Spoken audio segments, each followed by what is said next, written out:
Welcome to the ultimate Bamboocut Wind PvP build in Where Winds Meet. If you are a enjoyer of the Twin Blades and Mortal Rope Dart, then I promise you this video is for you. I'm going to be doing a deep dive on everything you need to know in order to be successful in PvP with these two weapons. I'm going to be talking about the rotation, interways, mystic skills, gear, tuning, everything else in between. So let's just go ahead and jump into things. The very first thing I did want to do regarding the overall rotation is to kind of explain how I use these two weapons, starting with the Mortal Rope Dart. In the beginning of PvP one-on-one situations, I always start with this charging ability right here, Charging Stance. I'm not holding this for a full 4.5 seconds. All I want is that first trigger at 1.5 seconds, which will ramp up the damage for my Rodent Rampage.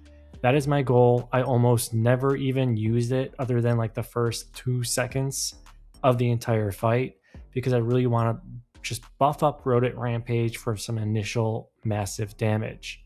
The only situation where I might hold it is if there's a huge gap and I'm very low on health. But realistically, what you're trying to do is maximize the damage of your rodents.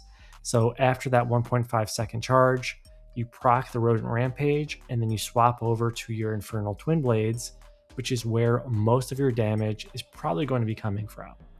When it comes to this, the magic number is 4, and I'm going to explain why in just a second. The biggest thing you're going to be using is this attack right here, Addled Mind, as well as your light attacks. And then, of course, Flame Lash just to dish off massive damage. What I like to do is kind of close the initial gap, depending on the situation, with this ability right here, and then start using light attacks. The idea is I'll do 4 light attacks before I use another Addled Mind, and continue to do that, and it's basically going to lock the opponent in place. You will basically stun lock them if you just go back and forth between light attacks and that other ability. So just to give you a better idea of how this looks, I'm going to do a quick test on this dummy. Right there is the first proc. I'm going to proc my rodents and then close the gap. 1, 2, 3, 4, use it again. 1, 2, 3, 4, use it again. You guys get the idea. In between those, I can also proc my ult depending on the situation, just to dish off even more damage. But again, the magic number of light attacks is 4 with this PvP build, and if you continue to do that, your opponent is essentially going to get stun locked and won't know what to do. When it comes to mystic skills, I'll get a little bit more in depth later on in the video, but regarding the rotation, I tend to use mystic skills in situations where I'm uncomfortable or the opponent has me in a awkward situation, or if it just makes sense in that given situation. So for example, if I do 4 light attacks and I'm out of that special skill right there, I may build some time to get that cooldown out of the way and use something like Guardian's Bomb. That'll just give me like 3 seconds of additional cooldown time to kind of reset my rotation in certain situations, and it also will kind of knock down my opponent. I also like to use this other Soaring Spin ability to close gap and reset my rotation just like this as well. So again, there's a handful of mystic skills. I'll get much more in depth in those in just a second. Now, after this little experiment, I did want to kind of show you guys some raw numbers to give you a better idea of where all this damage is coming from. Realistically, most of your damage is going to be coming from light attacks from your dual blade. Now, take a look at the Rodent Rampage numbers. Remember, I've only procced this once in this example, and look at all of that damage. The trick for this rotation is finding unique situations where you can go back to your Mortal Rope Dart and trigger that the rodents themselves so that they pop up once you do light attacks with your dual twin blades. So again, very, very tricky to kind of get that balance, but in unique situations, when you're not fighting a pole like I am right here, you are naturally going to have some gaps in between you and your opponent, which is the perfect opportunity to take it out. Now, I just implemented and kind of used the Rodent Rampage a few times there, and look how quickly it built up in overall damage. Your Rodent Rampage and your dual blade light attacks are going hand in hand and working together to dish off massive damage. I promise you, if you guys just practice kind of like the duo between light attacks and kind of stun locking them and also getting your rodent rampage out, you are going to be a monster when it comes to arenas and PvP content in general. And here's some better visuals to kind of show you this rotation against actual players. I'm going to enter the fight, do my charge, and then proc my rodents so they're ready to go. I'm going to close the gap with my dual blade ability. 1, 2, 3, 4 ability. 1, 2, 3, 4. Well, sometimes Serene Breeze is going to happen, right? So you're going to have to figure out how to reset this situation. I'm going to use Guardian's Palm, do that ultimate attack, and go back into the rotation, rinse and repeat. So again, Mystic skills will help you kind of get out of those unique situations, because let's face it, the enemy you're attacking is actually going to be fighting back, and they've got their own combos. So here's another example. I'm going to charge up, get my rodents ready, close the gap. 1, 2, 3, 4 ability. 1, 2, 3, 4 ability. You guys get the idea. It's really rinse and repeat. It's important to call out too that if you do get some gaps, reset your rodents and get ready to go to dish off major light damage. So with that being said, let's just go ahead and jump into Mystic skills, because I have been referencing that a few times. And for starters, I wanted to call out one specific Mystic skill that is 100% required when it comes to Mystic skills in PvP. And that is Serene Breeze. This basically allows you to break the enemy's combo on you, because let's face it, you're not going to be the only one in PvP situations that have really cool combos like that light attack, special attack kind of duo, right? If you ever find yourself stun locked or in a unique combo against your enemy, use this and it'll basically counterattack and allow you to start your combo. I already spoke about Guardian Palm and Soaring Spin as kind of like a gap closer, but there's a lot of other opportunities out there that you can play around with. For example, I know a ton of people are using Leaping Toad recently. Personally, I am more of a fan of Guardian's Palm, but again, it's worth playing around with.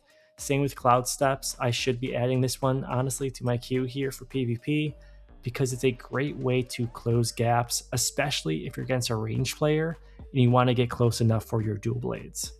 Additionally, there are some other Mystic skills in here that I have seen more and more people play around with, like Talon Strike and even Yaksha Rush. But again, the ones I highlighted, I believe, are probably the most common ones.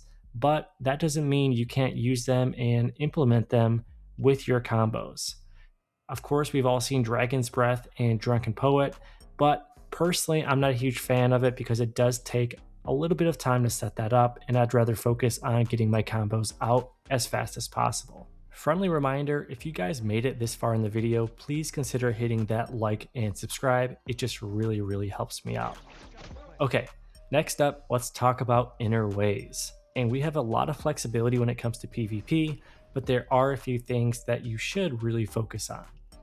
Now, we are limited to 4 Inner Ways in both PvE and PvP content.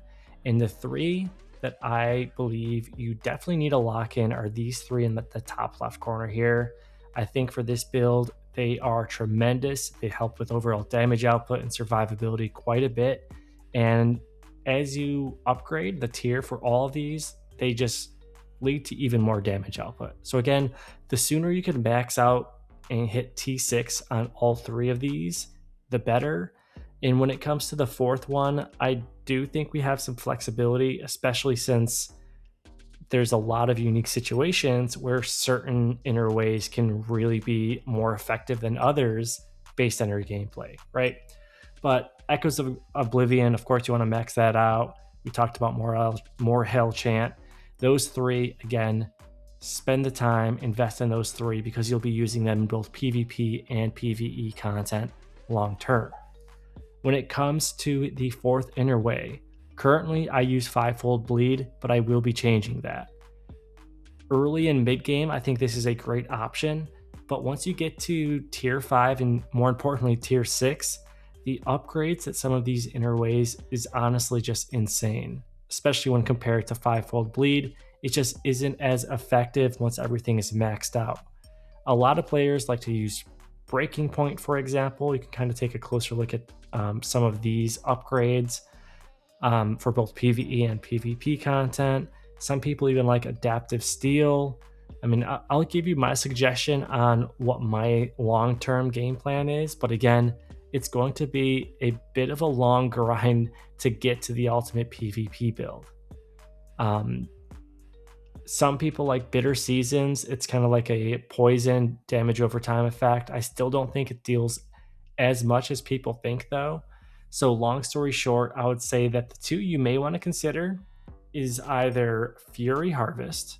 And if you kind of jump in and read a little bit more about this, it essentially helps your overall vitality, gives you some defense boosts, and just helps your overall survivability, which could be helpful in unique situations because it is kind of important to kind of have some sort of a balance.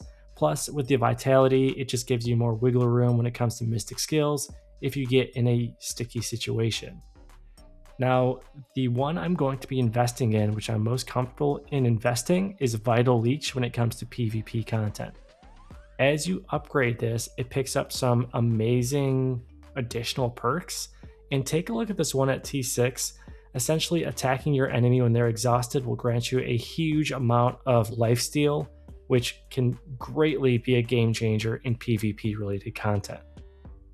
And I did want to touch a bit on gear sets because it's probably the most debated topic when it comes to PvP content.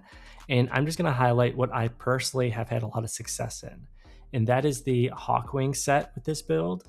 And the trick is to really tune and try to max out your affinity rate so you can consistently get that physical attack buff stacked at 5 times as quickly as possible and as often as possible. That damage output is very, very major in regards to just burning down your enemy. So when it comes to tuning, I do want to try to max up my affinity rate or momentum, as well as the typical physical attack, Bamboocut attack, crit chance, things like that. You'll also just have a few other things that naturally pop up over time, but the ones I called out seem to be the ones that have the most effect when it comes to PvP, in my opinion. A lot of people also like to use the Swallow Call set, but again, it really depends on your overall gameplay. Defensively, there is a lot of conversation around what is the best thing to use, right? Currently, I use Eagle Rise, which is kind of like a go-to universal set, but I would not consider it like the best set for PvP content. I just like using it because I focus on one set for both PvE and PvP. But if I wanted to get a little bit more sweaty, I probably would change it up to the Flawless Defense set, in my opinion. It's a always on reduction on overall damage taken, and that basically defensive buff increases if my HP lowers down a certain point as well. I just like the idea of having an always on buff because a lot of these tend to be situational and just doesn't make complete sense in certain PvP scenarios. But again, you can play around with these. It may depend on your overall build style and just how you play with these two weapons, but long story short, in my opinion, I probably will move forward with Flawless Defense long term when it comes to PvP related content. And that really covers it. Again, I could probably go on and on about this PvP build. I have a ton of fun with it. I've seen a lot of success as well, and I plan on doubling down in the future to really learn the ins and outs of everything this build has to offer. If you guys enjoyed the video, consider giving it a like, a subscribe to the channel, and stay tuned for some more Where Winds Meet content coming soon. Thanks again. Bye.